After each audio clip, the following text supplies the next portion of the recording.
Election جو پاکستان کے جو الیکشن ہوتے ہیں ان کے ساتھ ہی ان کا بھی الیکشن کروا دیا جائے. چاروں صوبے میں جب الیکشن ہوتے ہیں 1 تاریخ کو تو اسی تاریخ کو گلگت بلتستان میں بھی انتخاب ہونے چاہیے. یہ بات اچھا مطالبہ ہے پاکستان کی وحدت کے لیے, یکجہتی کے لیے, استحکام کے لیے کہ چاروں صوبے میں جب الیکشن ہو رہے ہوتے ہیں, وفاق میں الیکشن ہوتے ہیں تو اسی تاریخ کو اسی شیڈول کے تحت وہ گلگت بلتستان میں ہو جائے. لیکن اس کے لیے قانونی طور پر ایک رکاوٹ ہے.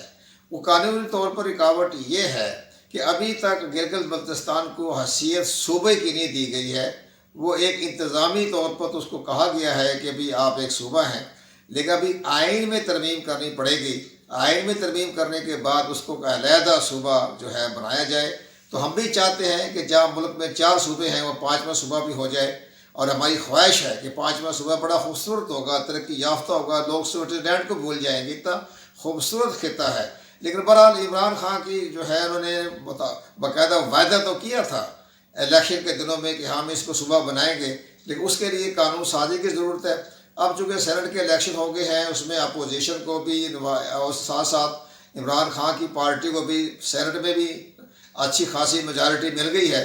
تو ہم یہ چاہتے ہیں کہ آپ کے اس ویڈیو کے ذریعے کہ پرائم منسٹر اپنا وعدہ پورا کریں اور قومی اسمبلی میں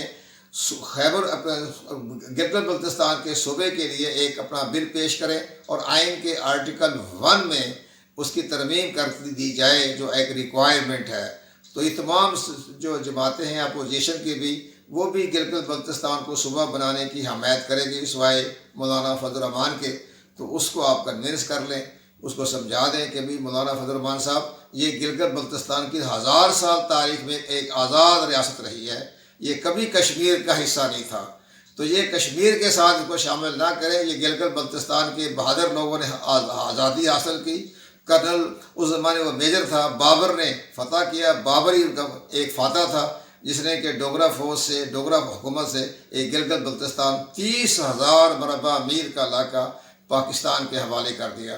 تو اس لحاظ سے اس صوبے کی عزت کریں, قدر کریں, اور یہ پاکستان کی سیاحت کے لیے, ترقی کے لیے انتہائی اہم ہے. اور سی پیک کی جو جا رہا ہے روڈ بیلٹ, وہ گلگت بلتستان سے ہوتا ہوا تیبت سے آپ کا نیپال سے بنگلہ دیش, وہاں سے برما,